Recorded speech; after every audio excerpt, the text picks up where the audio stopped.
Ayun, Luzon, Visayas at Mindanao. Magandang umaga, magandang gabi, magandang hapon, magandang tanghali kung saan man po kayo ngayon, lalong-lalo na sa mga kababayan natin dyan, no? Mga Manileño, Iskonians, nautang sa pagsuporta kay Yorme Isko Moreno, God first. So ayun po, actually, meron kasi akong narinig, no, mula kay SB na scam daw si Yorme Isko Moreno. Totoo ba, SB? Scam daw si Isko kasi daw umutang daw ng bilyon-bilyon. Tapos hindi daw napunta sa taong bayan ang inutang ni Yorme na bilyon-bilyon. Baka nakalimutan mo, SB. Ipakita ko lang po ha mga kababayan, kayo na lang pong humusga kung scam ba talaga si Yorme.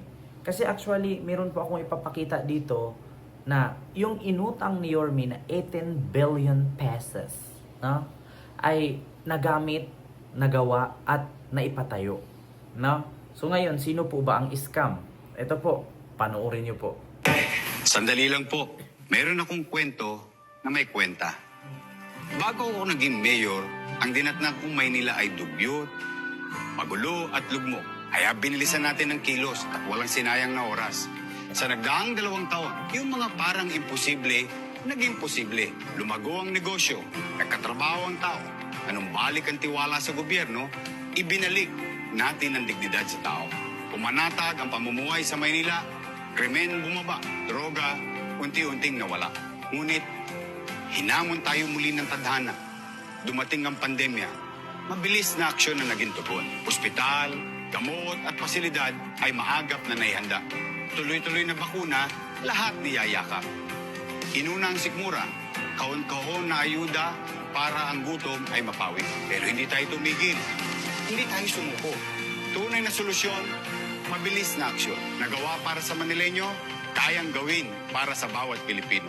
Sa tulong nyo, may awa ang Diyos. Ito ang gagawin ko. Habang hindi pa tayo nakakabawi at ilahod pa sa pandemya, tuloy-tuloy na ayuda sa bawat pamilyang Pilipino.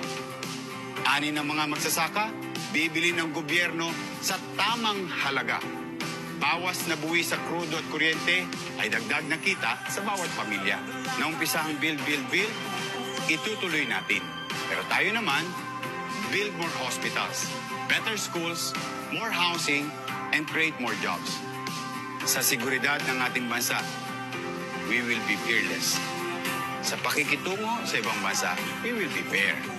But always, always, always faithful to the Filipino people. Tapat sa bayan, tapat sa iyo.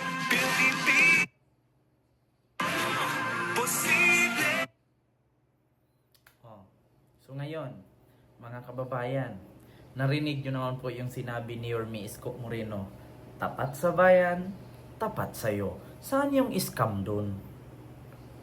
Yung mga inutang ni Yorme na 18 billion na patayo, Aroseros Park na paayos. Moriones na paayos. Condominium 1, Condominium 2 na pabahay na pagawa. Baseco Community na pagawa. San Lazaro Residence na pagawa. San Sebastian's Residence na pagawa. Pedro Hill Residence na pagawa. At meron pa mga hospitals, Santa Ana, Hospital ng Maynila, ano pa ang mga napagawa niya? Binondominium, no? Lahat ng estero ng Maynila napagawa. Lahat ng mga parke napabago, droga, krimen nawala. 7,000 families na bigyan ng ayuda. Mga senior citizens, pinakamahalaga na ibigay ni Yorme. Nandyan pa yung proyekto niya na Manila Zoo. So, saan doon ang sinabi ni Sam Bersosa na scam at nagpapayaman daw si Isko? So ngayon, meron lang po akong reaksyon na ang totoong scam po dito ay yung meron kang inaapakan na dignidad ng tao, yung ninanakawan mo, niluloko mo, at inagrabyado mo. Now, speaking of inagrabyado, inapakan na dignidad, ninanakawan. Actually, si Yorme hindi po siya natulpo eh. Pero si Sam Bersosa, ito po, panoorin niyo po, reaksyonan po natin. Ito po, natulpo na po pala siya. So, sino po ang scam? Di ba? So ito po, panoorin niyo po. It's been August 27. Member ng front row. It's been August 2017 po. Sir, gusto ko maging klaro ano ba ang talagang gusto niyong mangyari?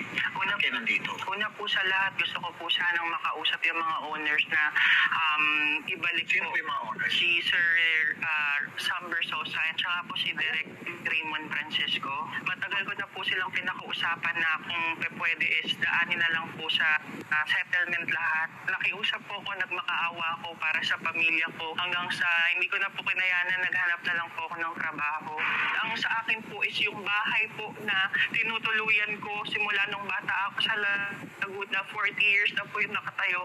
Ang priority ko po talaga is mapagawa yung bahay, pero dahil naglalabasan na po ng mga sasakyan, mga sports car, yung mga upline ko, medyo na-excite ako. Ang sinabi ko is, nagpaalam ako, hindi po ako nila pinayagan na maglabas muna ng sports car. Nung nagkaroon po ako ng oras na isipin na ipagawa na lang yung bahay, bigla po akong hinabol, kinulit po ako na maglabas ka na ng Mustang kasi po I keep on posting sa Facebook na magiging 1 milyon na yung kinita ko. Yung 500,000 po, idol, nilagay ko po sa Mustang, and then yung 250,000 po, yun po yung pinambili ko ng Mazda.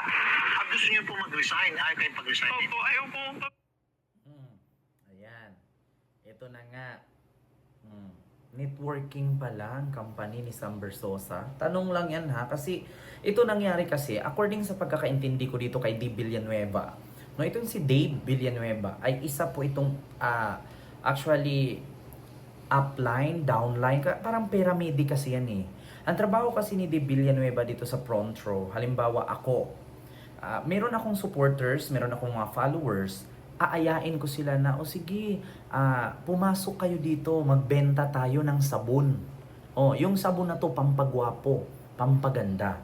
So ngayon, mag-a-avail kayo bago kayo makapasok dito sa aking networking or paramedic. Meron kayong i-avail na 10,000 pesos, example lang. Yung 10,000 pesos na yon, na pag in-avail mo, meron kang makukuha doon ng 100 pirasong sabon. Sa 10,000 pesos na yon, i-divide mo yung sabon na kailangan umabot din dun sa puhunan mo or mas kikita ka pa sa puhunan mo. So ngayon, ako naman na si Ken, may nag-avail na sa akin, nagpa-downline. So kumuha ng 10,000, dun sa 10,000 na in-offer ko doon sa na-convince ko. So meron akong doon 2,500. So, may tubo na ako, may commission na ako doon. Tapos, yung namang na nag-avail sa akin, may mag-a-avail din sa kanya. So, meron akong makukuha, meron ding makukuha yung downline ko. Hanggang sa, ganun yan eh, paramedic yan. So, ngayon, kung ako kumita, kung ako yumaman, ano pa yung may-ari? Na si Sam. So, ganun yon. So, ang mangyari ngayon, malaki nga ang aking commission kasi marami akong nainganyo. Maraming nag-avail. Ang problema, paano naman yung mga nag-a-avail na nasa bababa lang na hindi masyadong makabenta kasi hindi sikat at hindi kilala. So, mangyayari doon, lulugmok na lang sila. Pero ako, kumita ako. Ngayon, ang nangyari, ito nga, nireklamo kasi nga daw, hindi daw ibigay yung pera ni Dave Villanueva. Tapos hinabol pa daw siya. Continue natin ha, sa tulpo. Naghanap na po ako ng trabaho kasi gusto kong masuporta na yung pamilya ko kasi ilang buwan na pong naka-forfeit yung cheque ko. Nung nag-post po ko sa Facebook na marami na po akong job offers, nag-post po yung may-ari ng company. Ang sabi, hindi daw po ako pawalan. Saan nag-umpisa na di naging maganda na ang samahan niyo ng front row? Yung mga pera na kinita ko na hindi po nila binabalik and the way they handle the Naku. Yung mga pera daw na kinita nitong lalaki na nagreklamo sa tulpo, si Dave Villanueva, hindi daw binabalik ni Sam? Totoo ba? Nagtatanong lang po. Ngayon may tanong ko lang. Si Yorme Isko po ba? Si Yorme Isko ba? Scam? Sino ang scam? Si Isko ba? Wala kong sinabi na si Sam. Pero si Sam po ang natulpo, hindi po si Isko. My God. Ouch. Lord, Ama, sumasalangit ka. My God. Meron nga tayong sinasabi na, kung ayaw mong gawin sa'yo, huwag mong gawin sa kapwa mo. Huwag mong pagbintangan yung tao na gumawa ng kabutihan. Actually, ito ayaw ko nang pahabain tong interview na to kasi actually napanood yun na po yan at ayan, evidence po yan, hindi tayo nag-invento ng kwento. Actually talaga, kung i-compare ko lang si Sam at si Isko, mas iboto ko po si Isko. Alam niyo kung bakit? Si Isko kasi may resibo, may napatunayan na. Magkaiba kasi yung political mind or political thinking sa business minded or business thinking. Alam niyo, pag pumasok ka sa politika, hindi po yan parehong isip sa pagbibusiness.